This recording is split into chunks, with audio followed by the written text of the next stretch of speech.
Olá! Nesse vídeo vou trazer para vocês tudo sobre o box do grande encontro da Turma da Mônica junto com a DC Comics.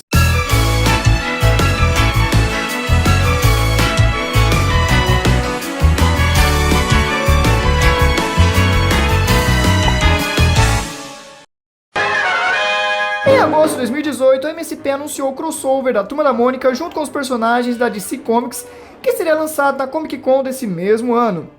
A notícia foi inesperada e deixou muitos fãs ansiosos pela chegada. O que se sabia até então é que a arte ficaria a cargo da Maurício de Souza Produções e o enredo das histórias seria em conjunto com as empresas envolvidas no projeto.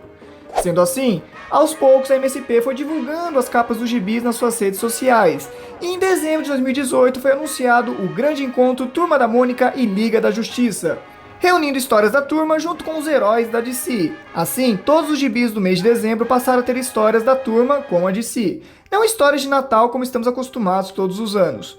Junto com esses gibis foi anunciado outros gibis no formato americano, ou seja, em tamanho maior, com papel colchê e numa qualidade muito boa, mas custando mais também, ficando por R$ 9,90 cada, tendo as histórias de abertura dos gibis convencionais e com capas desenhadas por artistas da própria DC. Assim, a Panini lançou um box reunindo todos esses gibis. Recentemente fiz um unboxing dele no canal, e nele contém todos os gibis mensais, mais os especiais.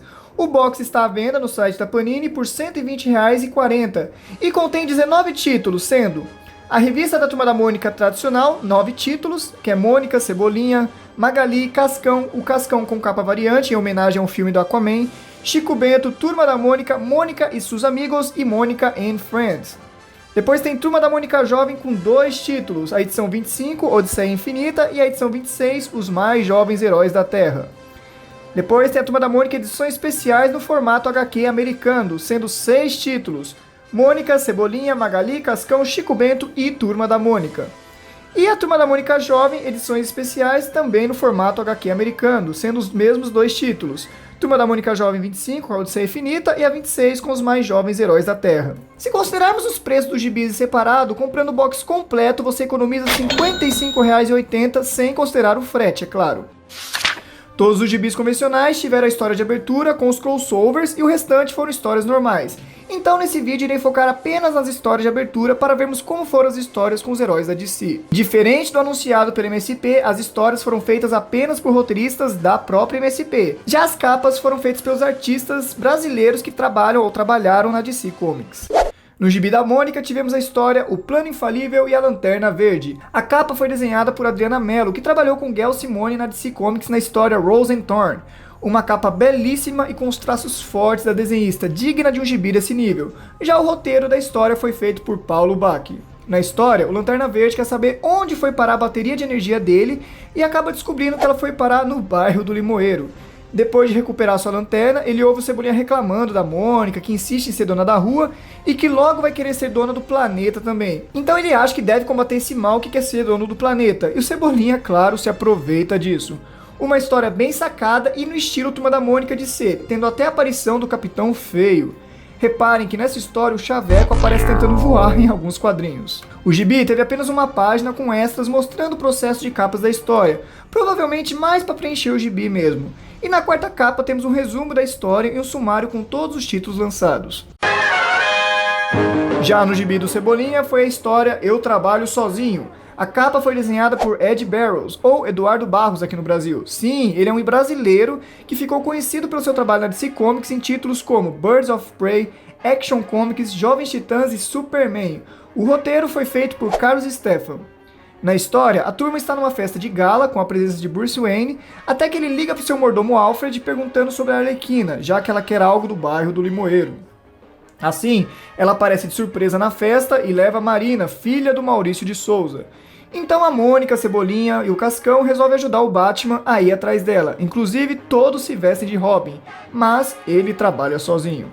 Mas afinal, por que a Arlequina roubou a Marina? Por conta do lápis mágico dela, claro, onde ela multiplica os Coringas para combater o Batman. Uma história com um enredo bem bacana, poderia ter sido melhor desenvolvida, mas pela quantidade de páginas que teve, ficou com uma trama boa e desenhos incríveis. Já nos extras, tivemos o processo de produção da primeira página da história e das capas para preencher o gibi também. Aqui usou mais páginas que no da Mônica.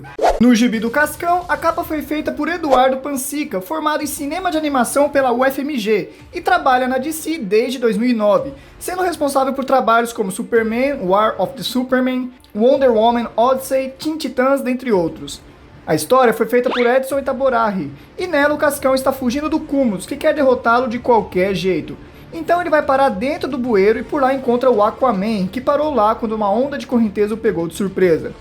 Ele explica ao Cascão que perdeu seu tridente e precisa da ajuda dele para encontrá-lo. Essa história foi a mais gostosa de ler, com diálogos simples, cenários mais simples também, tendo bom desenvolvimento da trama e com certeza foi um dos melhores lançados. No gibi da Magali, tivemos a presença do Flash na história Muita Fome para Muita Velocidade, com capa desenhada por Felipe Watanabe, que também já teve trabalhos feitos na DC. O roteiro foi feito pelo Paulo Bach. A história começa com uma pequena introdução falando de um corpo ultra rápido atravessando o bairro do Limoeiro, e depois se inicia com a Magali procurando pelo seu gato. Reparem na presença do Chaveco de novo, o Paulo Bach teve uma boa sacada utilizando ele no fundo. Enfim, na história, a Magali descobre que todos os gatos do bairro sumiram, e não só isso, os lanches também haviam acabado, pois o sujeito comprou todos. Assim, ela se esbarra com o Flash e descobre que ele é o responsável por pegar todos os lanches, pois precisa ficar se alimentando para manter seu corpo veloz funcionando. Depois de ficar com raiva dele, a Magali explica que todos os gatos do bairro sumiram, então eles correm para descobrir quem foi o responsável por isso. E não poderia ser ninguém menos do que a Mulher Gato. Uma história envolvendo tantos gatos só podia ser do Paulo Bach, né? Ela também tem a participação da Magali como Menina Gata, uma roupa que ela usa como fantasia desde os anos 90. Curiosamente, esse foi o único gibi que não teve páginas com extras. O gibi do Chico Bento contou com a arte de Ivan Reis, responsável por revitalizar personagens como Lanterna Verde e Aquaman na DC Comics, junto com Geoff Johns. Aqui tivemos o roteiro de Carlos Stefan e uma história bem no estilo do Chico, onde Superman e a Mulher Maravilha se perguntam se há algum lugar pacífico no mundo, e ele diz que outro dia esteve observando o lugar, e esse lugar é a Vila Abobrinha, claro. Lá, o Chico deixa a cerca do chiqueiro aberta e todos os porcos saem correndo, então ele leva um sermão do Nhô Luiz. O Superman e a Mulher Maravilha chegam lá como humanos comuns, no caso ele de Clark Kent e ela de Diana, e ajudam os porcos a voltarem para o chiqueiro, além de passarem um tempo no sítio do Chico e descobrindo que coisas estranhas andam acontecendo por lá, como secas, animais fugindo, pragas em plantação. Então, eles passam a suspeitar desses eventos estranhos e ficam atentos a tudo o que acontece por ali até descobrirem que o Nhô Luiz estava por trás daquilo tudo. No gibi Turma da Mônica, a capa também foi feita pelo Ivan Reis. Já o roteiro foi de Flávio Teixeira de Jesus, então era de se esperar muitas referências nerds nessa história, e foi o que aconteceu. A história, chamada Oniver, mostra o Maurício levando seus personagens à Fortaleza da Solidão para o aniversário do Superman.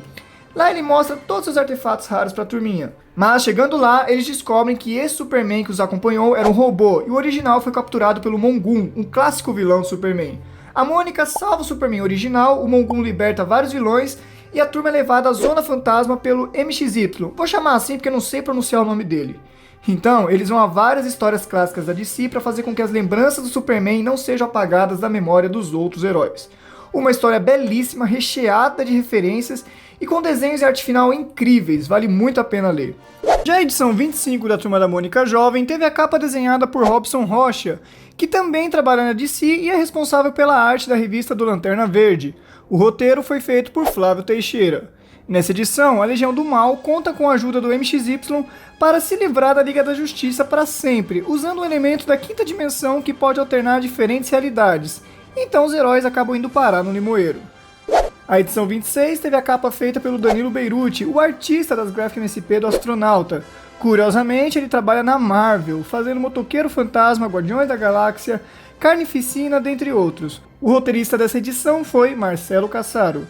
Nessa história, o Franja convida a turma para conhecer uma máquina de teletransporte que ele inventou, e em vez de funcionar, ela leva cada personagem a um lugar do multiverso. Uma bela história com direito a uma fantástica luta entre o Capitão Feio e Superman, e também a belos enquadramentos, típico dos primeiros roteiros da Turma Jovem, sem limitações de espaço nos quadrinhos. E esse foi o crossover da Turma da Mônica com a Liga da Justiça, com certeza uma das ideias mais brilhantes da MSP. Ainda mais sendo lançado praticamente junto com o filme do Aquaman, o que ajuda a divulgar ainda mais os quadrinhos. As histórias ficaram boas e não deixaram a desejar. Só as histórias comuns tivemos personagens feitos por computador e letras feitas digitalmente, com aqueles traços ruins. Mas as histórias principais honraram o crossover e no geral trouxeram bons roteiros, desenhos e arte final. Parabéns a MSP! Mas e vocês, o que acharam do crossover? Compraram um box ou apenas alguns gibis? Respondam no card ou comentem aí embaixo. E é isso, pessoal, espero que tenham gostado de mais esse vídeo. Deixe seu gostei aí embaixo pelo trabalho que deu pra fazer esse vídeo. Se é novo no canal, se inscreva, ativem o sininho e fiquem por dentro de tudo sobre a Turma da Mônica. Sigam o canal também nas nossas redes sociais. E até a próxima, galera!